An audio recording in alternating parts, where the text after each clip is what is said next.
Attention, ceci est une parodie amateur supportée par l'article L122-5 du Code de la propriété intellectuelle. Patema et le monde inversé appartient à Good Smile Company, Directions, Kadokawa et Asmic Ace Entertainment. Supportez l'œuvre originale. Bien, maintenant, accrochez-vous à vos slips.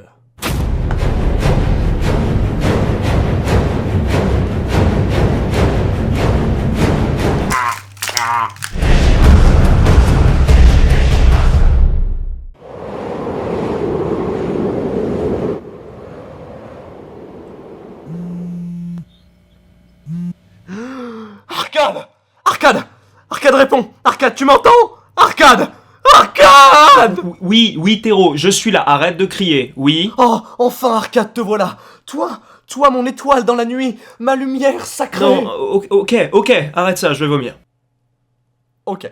Bon, qu'est-ce que tu veux? Ah oui, c'est vrai. Arcade, ramène-toi, s'il te plaît, j'ai besoin de toi! Alors... ça va être un peu compliqué. Quoi? Non mais attends, tu peux pas me faire ça! Toi mon ami! Toi mon compagnon d'armes! Non, mais je t'ai dit arrête, ça sert à rien. Oh, Arcade, je t'en supplie, m'abandonne pas, pense à notre enfant, je suis rien sans toi! Ok, d'accord, c'est bon, t'as gagné, j'arrive. Laisse-moi juste le temps de me raser. Et puis, d'acheter un billet d'avion. Yes! Ok, bah parfait, bon bah on se voit dans 2 jours dans ce cas. Allez, salut! Ouais. Putain. Chaque fois je me fais avoir. Ces putains de vidéos de merde. 3e fois ce mois-ci. Putain.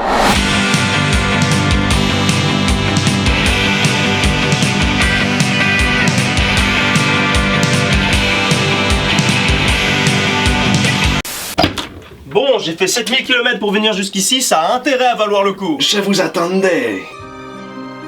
Arcade. Ah, ça vous file de ces courbatures. Bon, ok, on va arrêter les conneries. Pourquoi est-ce que tu m'as fait venir ici? Je sais pas. Comment ça, je sais pas? Je sais pas. Je sais pas ce qui s'est passé. Je comprends plus rien. Plus rien du tout. Ok, on se calme, tout va bien. Qu'est-ce qui se passe? Raconte-moi. Ok. Alors, bon. Que je vous raconte. Tout a commencé il y a quelques mois, lorsque Mad Podcast a provoqué une extinction de masse lors de son vlog dans les quartiers de la NASA. Aujourd'hui, il est vrai, on est chez des gens qui vont dans l'espace. Voilà maintenant le laboratoire de recherche gravitationnelle. Eh, ça fait quoi si j'appuie sur ce bouton? Quoi? Non! Oups. Ah mais oui, je me souviens, il avait même fait une vidéo, c'était je déclenche l'apocalypse, ça tourne mal. 130 millions de vues, putain. Ah pour le coup, ça a vraiment mal tourné. Bah justement, je disais... Suite à ce bordel, le monde s'est divisé entre les gens normaux et les inversés, des gens dont l'apocalypse avait retourné le centre de gravité, transformant donc pour eux le ciel en un immense trou sans fond. Devant ce désastre, le reste de l'humanité encore sur Terre fut grandement déstabilisé. En même temps, c'est un petit peu normal. Imagine, tu te réveilles un matin et tu te dis... Mais tiens, où est-ce qu'elle est, Gertrude? Ah mais oui, c'est vrai. Elle a été avalée par le ciel. Et pendant que celle-ci L'humanité, pas Gertrude. Oui, j'avais compris, oui. faisait de son mieux pour tant bien que mal reconstruire la civilisation, elle tomba sous la coupe d'une entité diabolique. Un être de pure perfidie au travers plus que douteux. En un très court laps de temps, il réussit à instaurer un régime totalitaire très strict, empêchant quiconque de regarder le ciel, de sortir des barrières autour de la ville, et pire que tout, de faire des blagues moralement répréhensibles. Oh le salaud! J'aurais pas si bien dit. Attends, mais pour être un monstre pareil, c'était qui? Hitler? Staline? Kevin Adams? Non. Pire que tout. Le professeur Layton. Encore lui? Il ne faut jamais sous-estimer la détermination d'un pédophile en puissance. Non mais là, il doit vraiment être passionné par ton cul à un niveau interstellaire pour te poursuivre comme ça. Il est vrai que j'ai un popotin de qualité. Ah, qu'il les deux. Oh, vraiment, Arcade.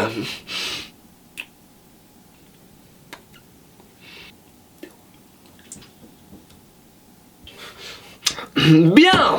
Au milieu de tout ça, j'étais maintenant un citoyen lambda et un peu rebelle, tentant de vivre de son mieux au sein du régime du professeur. C'est ainsi que je m'étais rendu comme chaque soir aux bordures de la ville pour justement regarder le ciel et faire des blagues graveleuses.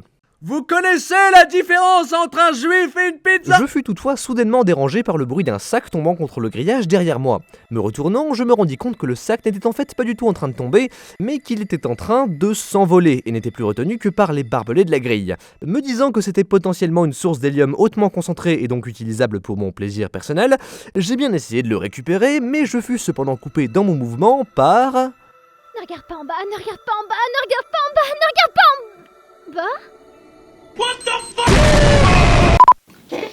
Pour le coup, on peut dire que c'était un retournement de situation. Je suis très seul dans ma vie.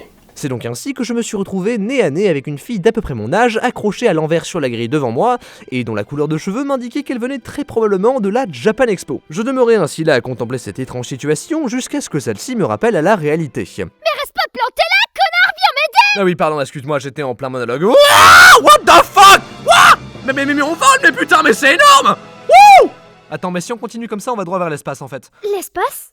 Tu veux dire ce gros vide en dessous de nous? Oui! Enlève du poids, enlève du poids, enlève du poids, enlève du poids, enlève du poids!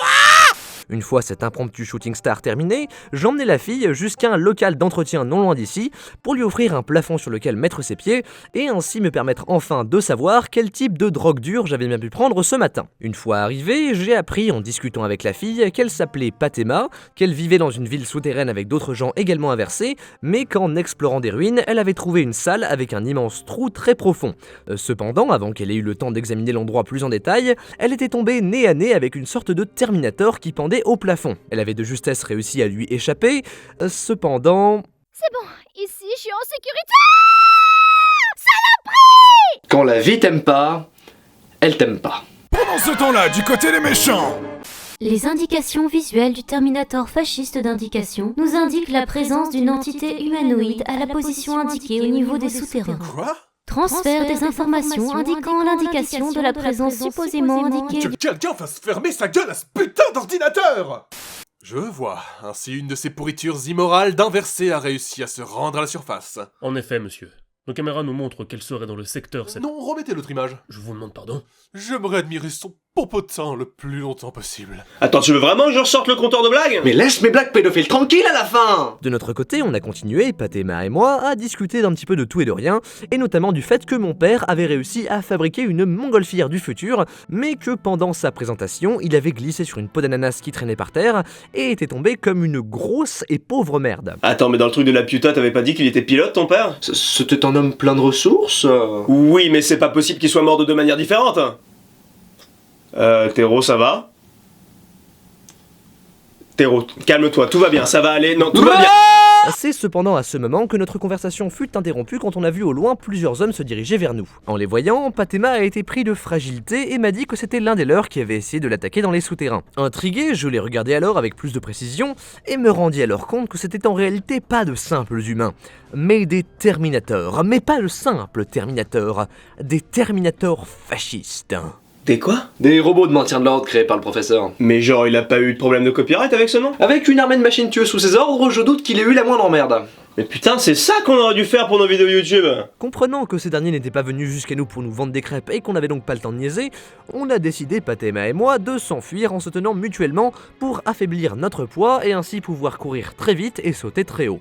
Mais arrête, c'est de la folie, ça ne marchera jamais. Mais si, je t'assure, ça passe tranquille. Et moi je t'assure que non, ralentis. Je t'avais bien dit que ça passerait pas, connard. Bref, on s'est fait capturer par les forces du professeur et emmené dans son quartier général. Une fois là-bas, on a été séparés. Patema de son côté a été emmené dans la salle du conseil pour subir un des terribles exposés en 5 parties du professeur. Théro, c'était déjà pas drôle dans le dernier épisode. Around me are familiar faces, worn out places, worn out faces.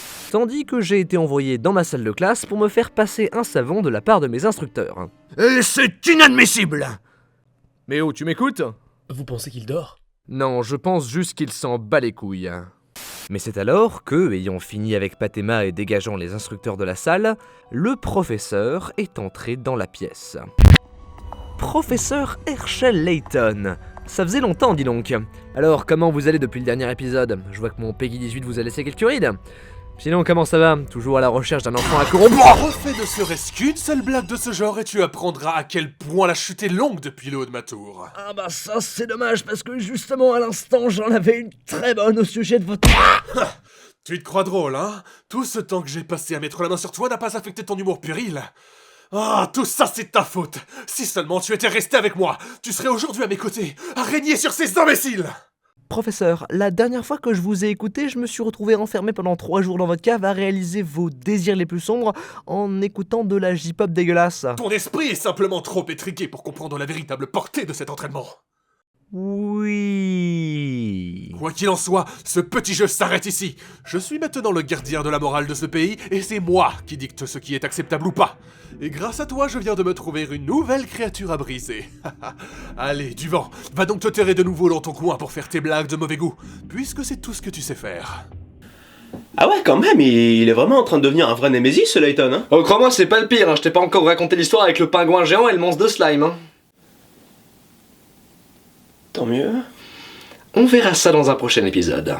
C'est vraiment un gros bordel ta vie, mec. Bref, après ça, j'ai marché comme un gros fragile jusqu'à l'endroit près de la barrière où j'avais rencontré Patema plus tôt pour y décharger ma frustration. J'étais ainsi sur le point de faire une nouvelle blague de qualité quand je fus tiré hors de mes pensées par le bout d'une corde sortant soudainement du trou. Trop facile? Trop facile. C'est ainsi que, avant que j'eue le temps d'appeler mon dealer pour lui demander s'il avait pas un petit peu forcé sur mes doses, un autre type habillé en cosplay de la Japan Expo s'est laissé glisser le long de la dite corde. Putain, le moche! Eh mais salaud! Ah non, attends! T'es un pote de Patema, c'est ça? Quoi, tu l'as vu? Elle est où? Le professeur l'a emmené dans sa tour pour lui faire des choses. Qui? C'est long à expliquer. Ok, dans ce cas, viens par là! Ça commence à devenir relou! C'est donc ainsi que le type m'a soudainement emporté avec lui dans le trou Trop facile? Trop facile. pour finalement m'emmener jusqu'à la cité souterraine que m'avait décrite Patema lorsqu'on s'était rencontrés. Une fois là-bas, le type qui s'était entre-temps présenté sous le nom de Porta m'a emmené dans une salle avec un vieux qui semblait apparemment être l'ancien de la ville pour qu'on puisse discuter. J'ai donc commencé par leur raconter ce qui s'était passé avec Patema, le professeur, et comment j'avais maintenant bien la rage contre ce dernier et qu'il fallait absolument que je trouve un moyen d'entrer dans sa tour pour aller sauver Patema. C'est alors que mes deux interlocuteurs m'ont dit que eux aussi vouaient une haine sans nom envers le professeur, car celui-ci, considérant leur peuple comme des êtres impurs et immoraux, avait commencé à les exterminer, les obligeant ainsi à se cacher loin sous la terre. Réjoui d'avoir trouvé des compagnons de vengeance avec qui partager ma haine, je proposais alors d'unir nos forces pour aller secourir Patema, lancer un hashtag Twitter et faire payer le professeur Layton. Il est temps de rendre à ce pédophile la monnaie de sa pièce. Ouais! Bon ok, par contre il nous faut un plan. Je propose qu'on se déguise en Terminator fasciste pour entrer dans la tour. Une fois là-bas... Ah non, par contre, te fais pas chier, regarde, il y a un passage qui met directement sous la tour. Ah! Voilà, avec ceci, le plan était donc décidé. Porta étant légèrement plus lourd que moi, on allait se laisser doucement monter... ou descendre, ou... Enfin non, parce que... Ah! Donc, on a entamé une dynamique de mouvement en direction de la tour. Une fois arrivé au niveau de celle-ci, on s'est mis à traverser les couloirs à la verticale. En chemin, on a appris en écoutant la conversation d'un Terminator fasciste que le professeur avait emmené Patema au niveau de la verrière du dernier étage. Tu vois, comme ça, c'est un petit peu comme si elle pendait constamment au-dessus du vide sans jamais pouvoir regarder en bas. C'est bizarre, t'es beaucoup plus joyeux que tu devrais l'être. Mais parce que c'est trop cool. J'adore la misère humaine, putain. Ainsi commençait une mission d'infiltration qui allait s'avérer extrêmement difficile. J'étais donc sur le point de me mettre à neutraliser les Terminators par dizaines et à éviter les caméras de surveillance, quand Porta a décidé qu'il avait une meilleure idée. Donc là, selon toi, on est discret. Mais oui, t'inquiète, ça passe, personne va nous remarquer comme ça! Enfin non, parce que je veux dire, on est quand même un petit peu au centre du truc. Ça passe! Bref, une fois ces conneries terminées, on a fini par arriver en haut de la tour. La poisse, je peux pas aller plus loin. Vas-y, continue sans moi. Et Ok, ça marche. Non mais attends, j'ai pas fini! Eh mais salaud, reviens! Eh! Connard! Va nu-pied! Fräulein?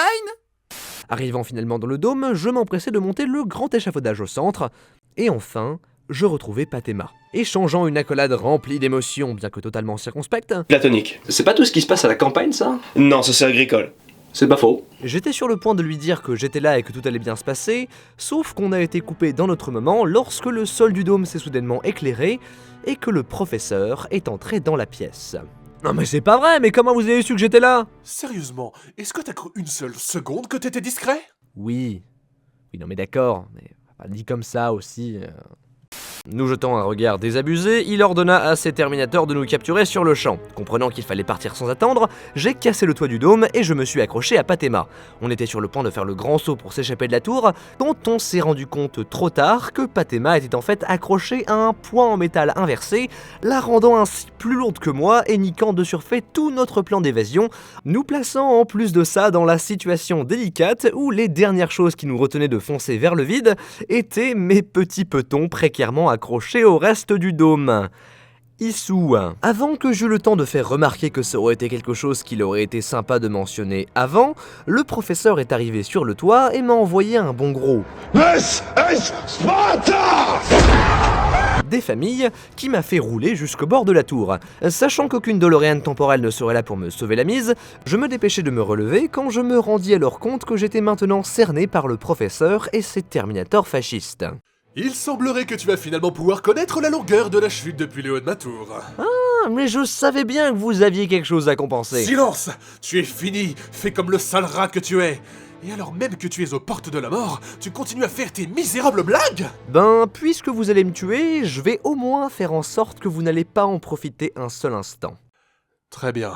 Johnson, tuez-le. Mais monsieur... Ah, et puis merde! Si on doit mourir, autant le faire de manière classe! Terreau!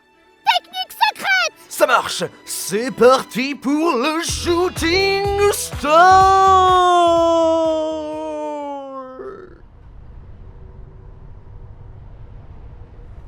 Damn! Damn! Je prends ça comme un compliment. Attends, mais du coup, pourquoi t'es encore en vie? Alors en fait, c'est là que ça devient marrant. On était donc en train de foncer vers le ciel, tout en se rendant compte qu'on avait peut-être fait une sortie très classe, mais qu'en contrepartie, on allait sûrement mourir de manière très lente et très douloureuse. C'est cependant au moment où on s'occupait à remettre en cause l'intelligence primaire de l'autre tout en s'insultant de tous les noms, que l'on s'est rendu compte que les étoiles au-dessus de nous étaient en train de s'agrandir de manière anormalement rapide. En continuant notre ascension, on a commencé à voir de plus en plus de lumière se dessiner dans le ciel, jusqu'à ce qu'on se rende compte que c'était en fait pas du tout des étoiles, mais en réalité des lampes électriques accrochées à une immense plateforme aérienne. What the fuck? Atterrissant sur la plateforme, ou sous la plateforme, parce que... Ah! On a décidé de chercher un endroit pour se poser et essayer de comprendre à quoi pouvaient donc correspondre ces carabistouilles. On a donc continué à vadrouiller pendant un moment jusqu'à ce que l'on soit attiré par une forme à l'horizon. Intrigué, on s'est dirigé vers elle pour se rendre compte que c'était en réalité la machine de mon père. La quoi? Mais si, tu sais, j'en ai parlé au début, celle dont il est tombé en vol. Ah ouais. Ouais, mais je pense que je suis juste beaucoup trop bourré pour t'écouter. Prenant refuge à l'intérieur de celle-ci, on en a profité pour détacher Patema de son poids en métal. C'est alors qu'on a aperçu dans un des coins de la nacelle une sacoche contenant un petit carnet dans lequel mon père avait raconté sa rencontre avec un autre inversé qui l'avait aidé à construire sa montgolfière. Cher journal, aujourd'hui cet homme m'a fait découvrir une partie de moi que je ne soupçonnais pas. Lui et son torse huilé ont transporté mon esprit vers des horizons qui m'étaient jusque-là inconnus. Ah, que le plaisir fut intense et... On fait comme si on n'avait rien vu, hein. Ouais. Se disant que parfois il fallait mieux laisser le passé au passé, on a commencé à penser à un nouveau plan d'action pour partir d'ici et tenter de nouveau d'arriver jusqu'au trou sans se faire capturer comme la dernière fois. Quelques heures plus tard, tout était prêt et on larguait les poids de la montgolfière pour la faire redescendre. Arrivant finalement en vue du sol, on s'est rendu compte que le professeur nous avait repérés et avait envoyé ses Terminators fascistes pour nous intercepter. Comprenant que les N-Deck arrivaient, on a alors enclenché la phase 2 du plan et sauté hors de la montgolfière. Ayant bien mindfucké les Terminators, on a réussi à les semer sans encombre, mais c'est alors que lorsqu'on se croyait hors de danger, le professeur est arrivé dans sa voiture et a ordonné à ses hommes de nous capturer avec le lance-filet. Feu! Ah ouais, mais attendez, mais on est au-dessus du trou! Ah mais putain, mais magnifique! Allez, salut les biatchs! Johnson, vous êtes viré. Descendant jusqu'à l'endroit d'où avait glissé Patema, on tomba soudainement nez à nez avec tout un tas de gens, eux aussi habillés en cosplay de la Japan Expo. C'est bien ici la file pour le jour du grenier? En voyant Patema, tout le monde se précipita vers nous pour s'empresser de nous faire un maximum de free hug. J'étais enfin content de voir que tout se terminait bien et que j'avais réussi à ramener Patema chez elle, Jusqu'à ce que... Quand on cherche les emmerdes, qui c'est qui arrive? Le professeur Layton? Oui! Gâchant les retrouvailles, le professeur et ses hommes sont arrivés à bord de la montgolfière de mon père, nous faisant, Patema et moi, perdre l'équilibre et basculer vers le fond du trou. Profitant de l'occasion, le professeur a sorti son pistolet dans l'expectative de nous tirer dessus, mais c'est alors que pour l'en empêcher, Porta s'est courageusement jeté sur lui en faisant par la même occasion glisser la montgolfière vers le fond du trou. Ah bah bravo Théromique! Super pour la montgolfière! Mais ouais, j'ai rien fait! Elle est tombée maintenant! Mais ça tu t'en fous hein! Mais putain, mais c'est pas moi! T'es vraiment qu'un sale petit con! Mais wesh! Putain, mais c'est dingue! Évitant de justesse cette dernière dans sa chute avant qu'elle ne nous transforme en Durum, Parce qu'en fait, genre, c'est une galette, mais avec plein de trucs qui giquent partout à l'intérieur. C'est dégueulasse. on a réussi à se réceptionner et on s'apprêtait à filer bien vite d'ici quand, nous arrêtant d'un coup de feu, le professeur est sorti de la montgolfière. Enfin, finalement je vous tiens. Après tout ce temps, vous êtes fidèlement à ma merci. Sérieusement, Layton? En plus de les molester, vous allez commencer à les tuer les enfants maintenant? Silence! Sais-tu seulement tout ce que tes misérables blagues m'ont infligé? Tout le monde s'est moqué de moi. Mon honneur a été bafoué et ma dignité traînée dans la boue. Alors quand ce cataclysme a touché la Terre, j'ai sauté sur l'occasion et j'ai créé cet empire de morale où plus personne n'oserait ternir mon image. Mais toi, peu importe les circonstances, tu as continué. Bravant toutes les interdictions, tu t'es entêté de souiller le monde de ton humour grossier.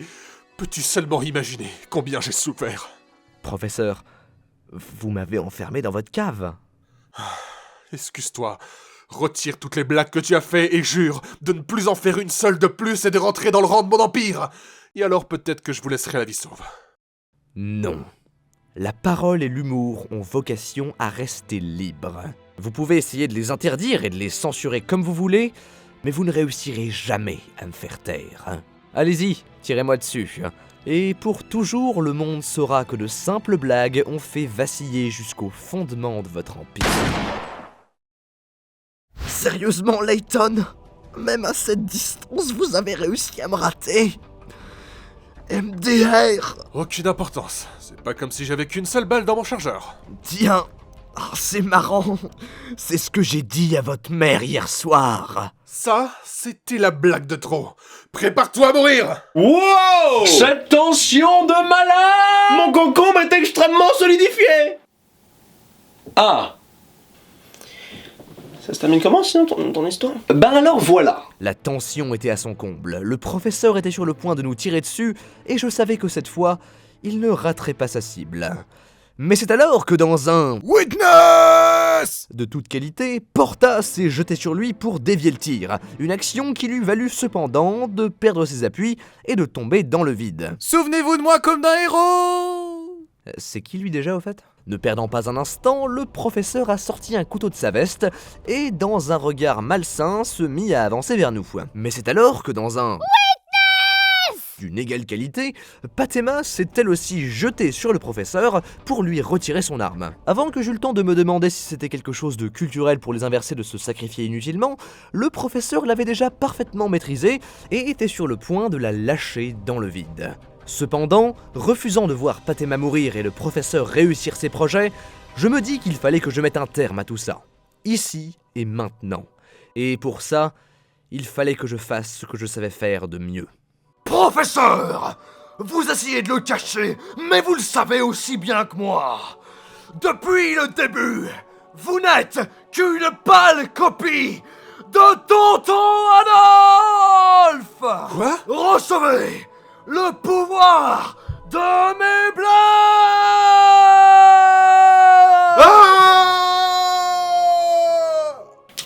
Vraiment Théro? Le pouvoir des blagues antisémites? Non mais celui de l'amitié, il marche jamais! Bref, après ça, le sol s'est disloqué sous le coup de ma blague antisémite pour mystérieusement s'ouvrir sur un ciel inversé.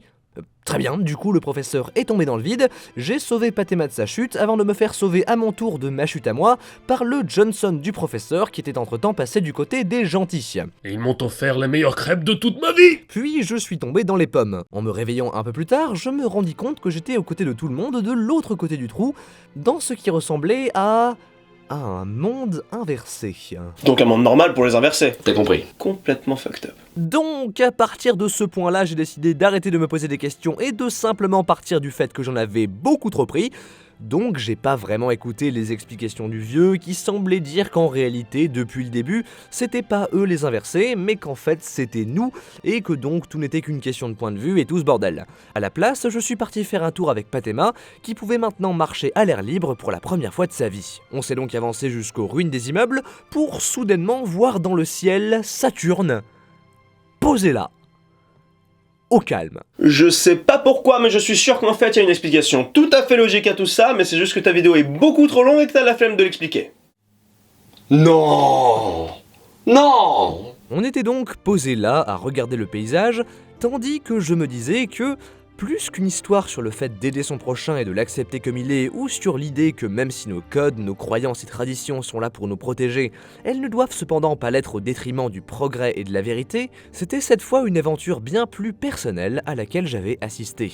Que ce soit de par mes confrontations avec un certain personnage de plus en plus récurrent, ou de la répétition d'une structure narrative étrangement similaire à celle du dernier épisode, j'avais la forte impression que c'était la première fois que j'arrivais véritablement à m'approprier l'histoire au sein de laquelle je me trouvais. Pour la première fois, je ne me contentais pas de suivre le flot du récit, mais j'arrivais à jongler et à manœuvrer avec ce dernier pour en tirer quelque chose de personnel et d'unique. Et ainsi, même si je savais pertinemment que de par cette approche j'avais inévitablement dû faire l'impasse sur certains aspects des différentes péripéties composant cette aventure, je sortais de ce voyage le sourire aux lèvres en me disant que les histoires qui nous entourent sont peut-être finalement plus importantes dans ce que nous décidons d'en faire que dans ce qu'elles nous racontent réellement. Nos histoires sont ce que l'on en fait. C'est avec ce message en tête que je finissais de contempler l'horizon en me disant que, quand même, c'était une belle aventure. Franchement, non. Quoi? Mais t'as vu tout le temps que j'ai passé à te la raconter? Justement, je pense que t'as oublié d'y incorporer un élément assez important. Ça veut dire quoi, incorporer? Pourquoi tu m'as fait venir ici, connard? Ah! Bah ça, en fait, c'est parce que, juste après... Mais c'est génial ici! On peut marcher et courir comme on veut! Ah ben je suis bien content que ça te plaise. Ah, attention, juste par contre, il y a une peau de banane là devant. Quoi? T'es Romik? Ah! En effet, sauf que le truc bizarre, c'est que je me suis évanoui pendant ma chute, et quand j'ai rouvert les yeux, j'étais ici. Ici? Genre ici? Bah ouais, enfin dans la rue à côté de chez toi, donc j'ai forcé la porte et je me suis installé ici quoi, mais... Oh! Donc, étonné, j'ai décidé d'aller faire un tour quand je suis tombé nez à nez avec des Terminators fascistes du professeur, et depuis, ils me poursuivent. Attends, mais t'as une bande de Terminators à tes trousses? Ouais! Mais espèce de gros con, t'aurais dû commencer par ça, qu'est-ce qu'on va faire maintenant? Mais attends! C'est eux.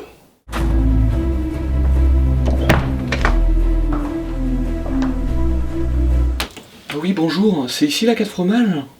C'est pas eux. Ok. Bon, je pense que j'ai eu ma dose de conneries pour le mois, je rentre.